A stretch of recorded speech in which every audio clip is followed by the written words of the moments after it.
एक शख्स को पैसे दिए हैं, वो कारोबार कर रहा है, इसमें मुनाफा कैसे तकसीम करें? शरीयत कहती है आज़ाद हो, जितना चाहो आपस में बैठ कर इत्तेफाक कर लो कि 100 रुपया मुनाफा है, उस 100 रुपये को जितना दो बंदे तकसीम करो, शरीयत कहते जायज़ है, लड़ाई ना हो।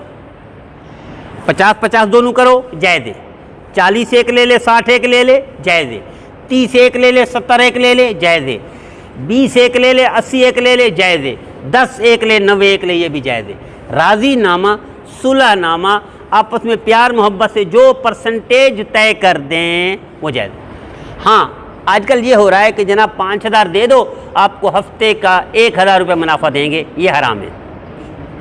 1 लाख रुपया दे दो, आपको महीने का 10,000 देंगे, ये हराम है। 10 लाख दे दो, आपको महीने का 25,000 देंगे, ये हराम है।